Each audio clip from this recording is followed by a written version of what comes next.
नमस्कार दोस्तों, स्वागत है आपका हमारे इस चैनल धूप धनुषी आरती में। दोस्तों, फलहारिणी कालिका पूजा क्यों कहा जाता है, यानी कि इसे फलहारिणी क्यों कहा जाता है।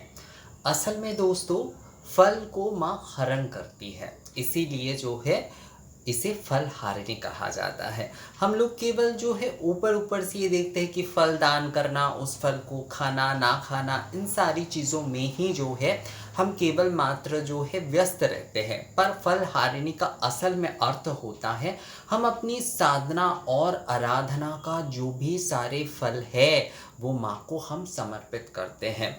एक प्रकार से जो है ना, हमारे जो अहंकार आदि, जो शर रिपु आदि के विषय है, वो माँ को एक प्रकार से मानस बलि रूप में जो है निवेदन कर देना। वहाँ पर भी फल बलि आदि दिए जाते हैं ना, बलि में भी, तो ये भी उसका ही एक प्रतीक है।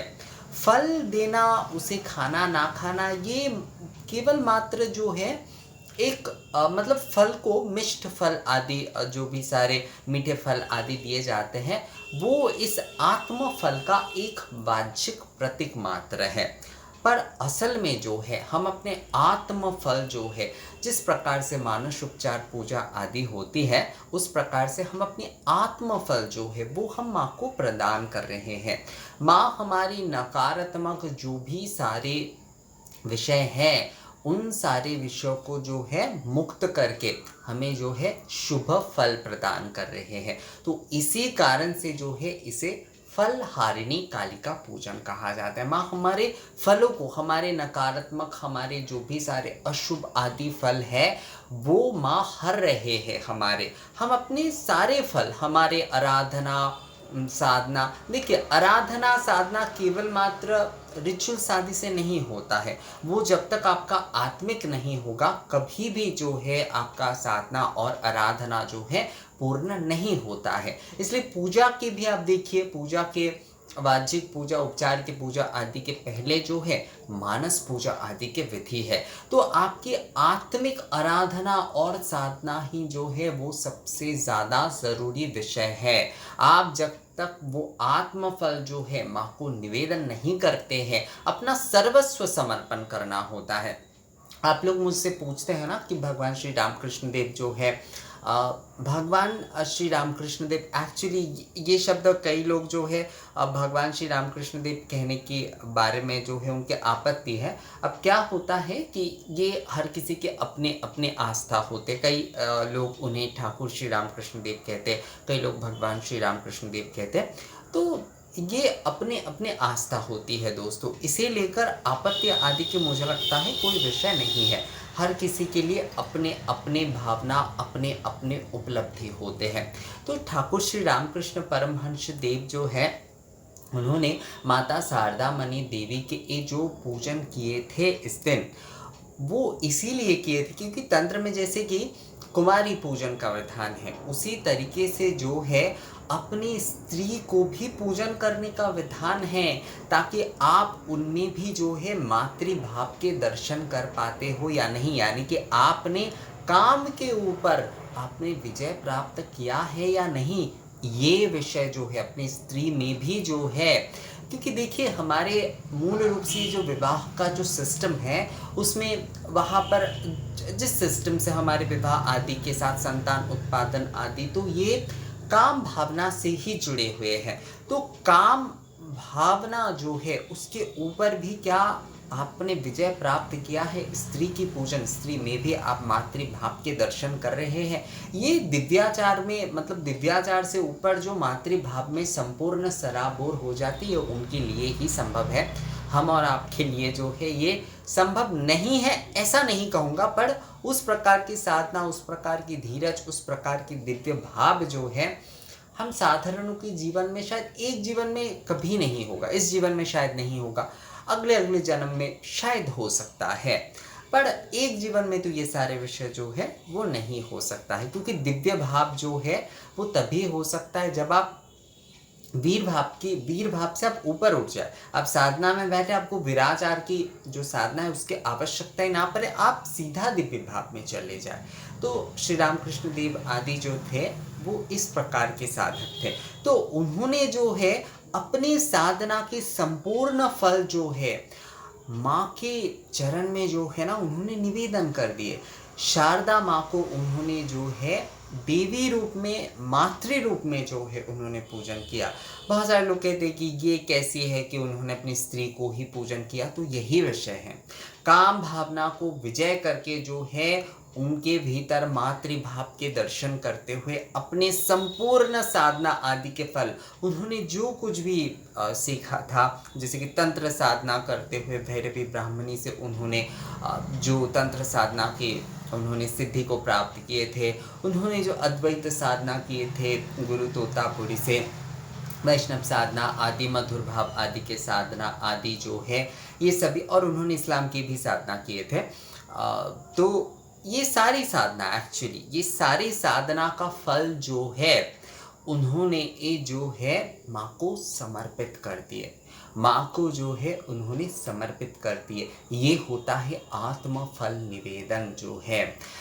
जब आप संपूर्णता देकर खाली हो जाते हैं, अपना सर्वस्व अर्पण करके, अपना सर्वस्व समर्पण करके आप खाली हो जाते हैं, तो तब जो है माँ केवल मात्र मातृभाव से, केवल मात्र शुभ फल से जो है ना आपको भर देते हैं। तो आपके सारे फल जो है माँ हरण करके आपको भक्ति रूपी फल, आध्यात्म रूपी फल, चैतन्य रूपी फल जो है प्रदान करते हैं। तो यही होता है फल हारिणी का असल अर्थ।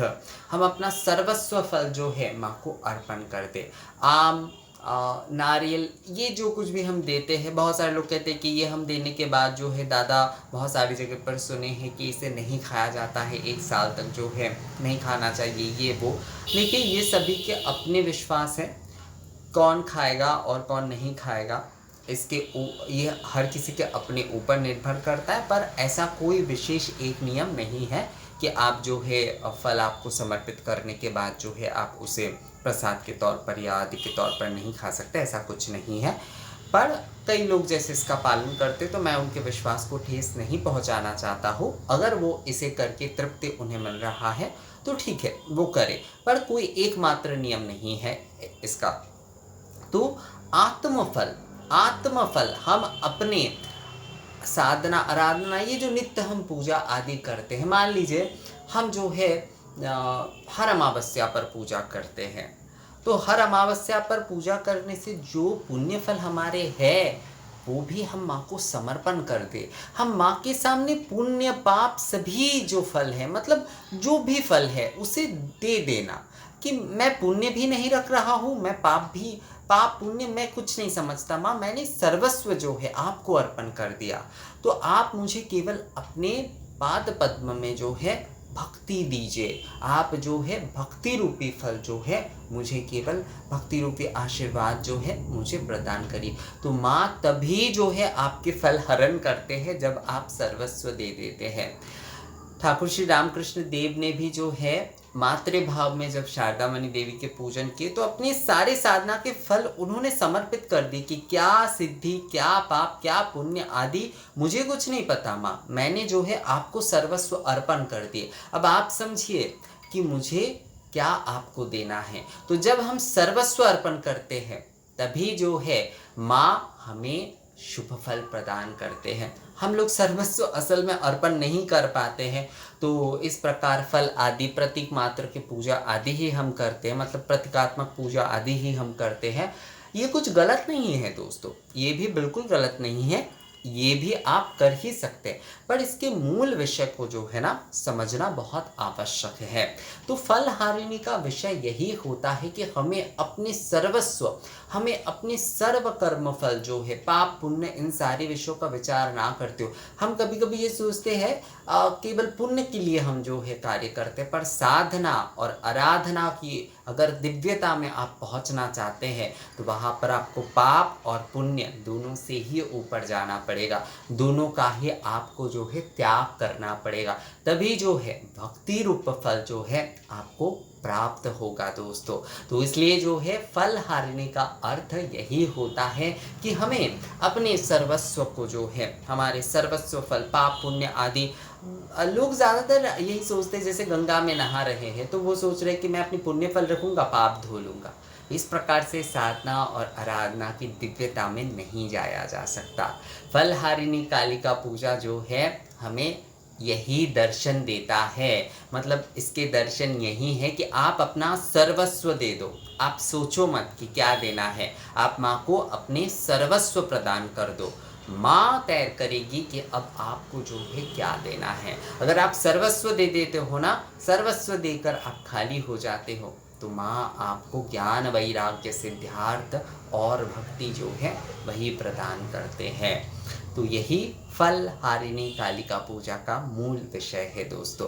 मुझे लगता है दोस्तों आप लोगों को ये समझ में आ गया है कि यहाँ पर आत्मफल के मूल विषय है।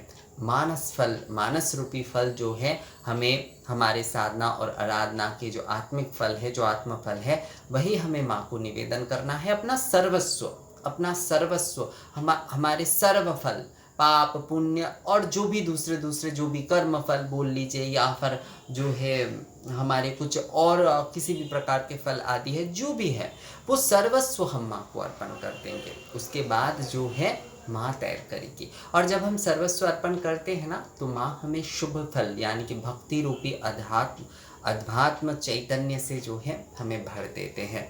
तो दोस्तों ये वीडियो आप लोगों को कैसा लगा? फलहारिणी के मूल विषय मुझे लगता है आप लोगों को समझ में आ गया है। तो ये वीडियो अगर अच्छा लगा है तो इसे लाइक और शेयर ज़रूर कर दीजिएगा। मिलते हैं आप से अगले वीडियो में, तब तक के लिए नमस्कार।